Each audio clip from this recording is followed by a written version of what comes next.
Bonjour, je m'appelle Bernadette Nkourissa. Je fais partie de l'équipe de prière de ce que Christ a fait.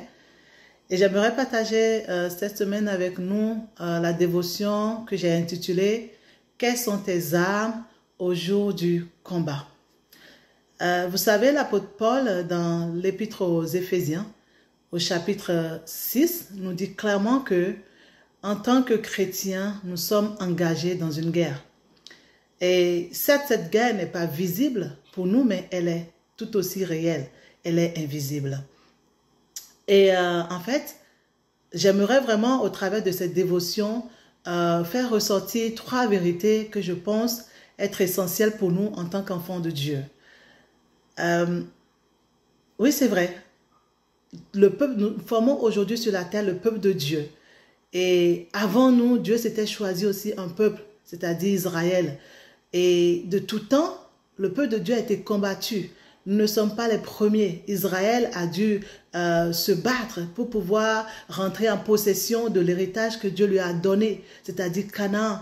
Israël a dû, même après qu'ils se soient installés sur le territoire de Canaan, ils ont eu des combats et des combats.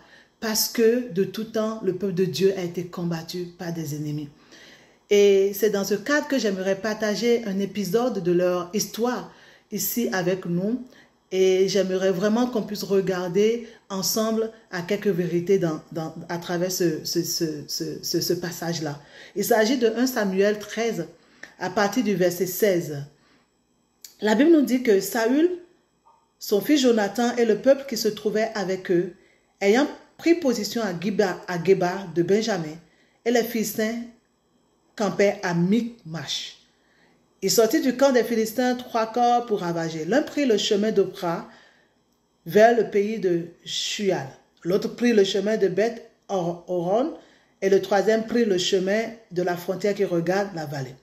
On ne trouvait point de forgerons dans tout le pays d'Israël, car les Philistins avaient dit, notez bien ceci, empêchons les Hébreux de fabriquer des épées ou des lances. Et chaque homme en Israël descendait chez les Philistins pour aiguiser son soc, son oyo, sa hache et sa bêche. Quand le tranchant des bêches, des oyos, des tridents et des haches était émoussé et pour redresser les aiguillons, il arriva qu'au jour du combat, il ne se trouvait ni épée, ni lance, j'aimerais bien qu'on le note ceci, entre les mains de tout le peuple qui était avec Saül et Jonathan. Au jour du combat, le peuple d'Israël, dans ce contexte-là, ça fait partie d'une des nombreuses guerres qu'ils ont eu à mener pour pouvoir vivre sur le territoire que Dieu leur a donné.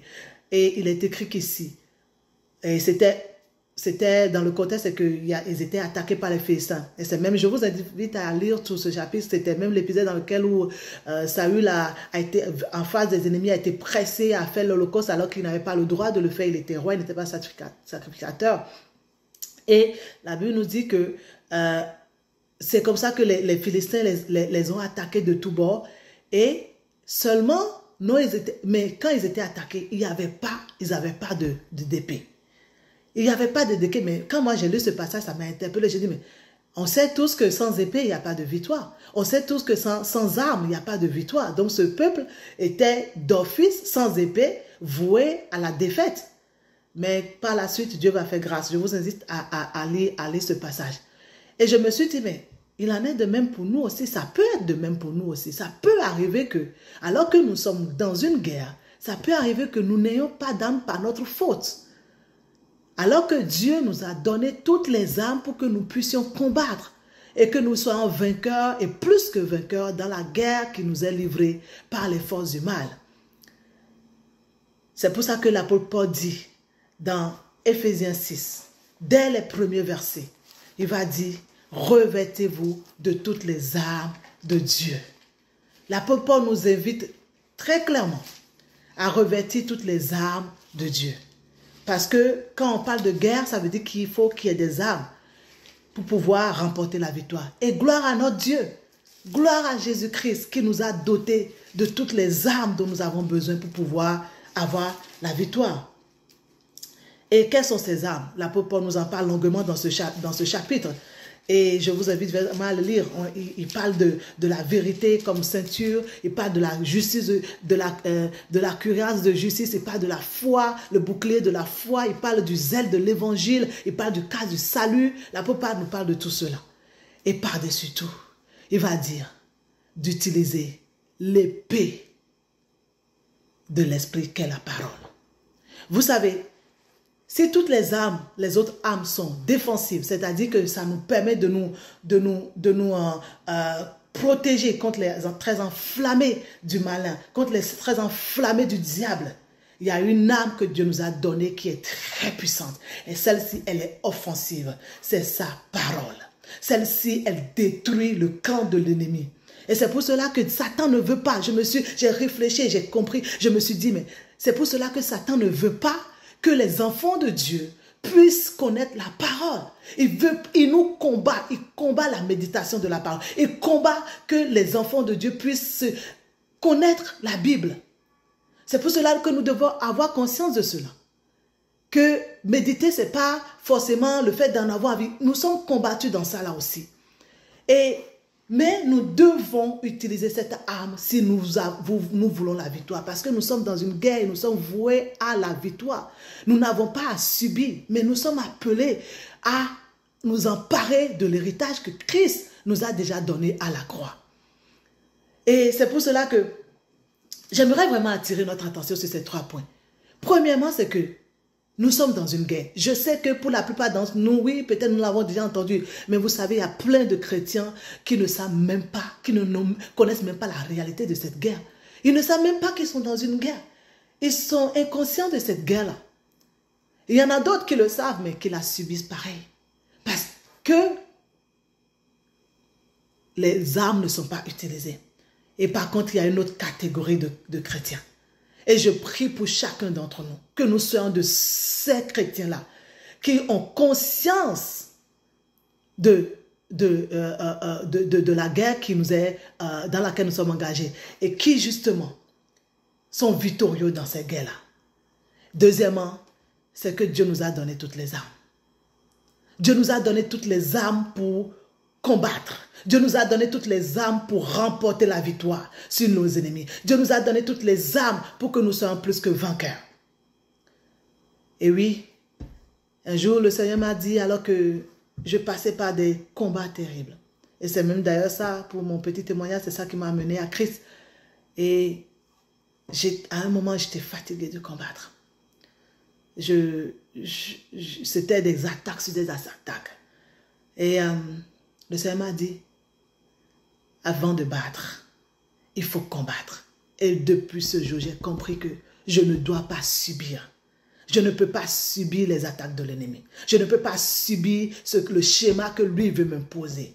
Parce que Dieu m'a donné des armes. Oui, mon frère, ma soeur, tu dois te lever pour combattre.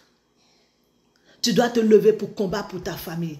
Et en cette fin d'année 2022, il y a une réalité spirituelle qui nous entoure, qui est bien plus réelle que ce que nous voyons. Et qui est bien plus réelle que ce que nous vivons. Ce que le matin, le visible que nous voyons. Il y a une guerre spirituelle. Il y a des enjeux spirituels qui concernent ta vie, qui doivent te pousser à te lever. Tu dois te lever, mon frère, ma soeur. Tu dois te lever pour ta famille pour combattre. Tu dois te lever pour ta destinée pour combattre. Tu dois te lever pour ton couple peut-être qui bat de l'aile en ce moment. Tu ne peux pas laisser ton couple comme ça couler. Non, tu dois te lever pour combattre pour ton mariage. Tu dois te lever pour tes enfants peut-être qui sont en train de tourner dos au Seigneur. Tu dois te lever pour combattre. Et Dieu t'a donné une âme puissante. Sa parole, va dans la parole de Dieu. Cherche ce qu'il a besoin et tiens-toi face à l'ennemi parce que Jésus nous a dit qu'il a déjà remporté la victoire. La Bible déclare que nous sommes plus que vainqueurs en celui qui nous a aimés. Jésus nous a déjà donné la victoire. Alors tu dois te lever pour combattre. Et j'aimerais vraiment, en cette fin d'année, nous inviter en tant que peuple de Dieu à être conscients de cette réalité que nous sommes dans une guerre. De 2, que Dieu nous a donné des armes. Et de 3, nous lever. Prends ces armes-là, surtout la parole de Dieu, qui est l'épée de l'esprit.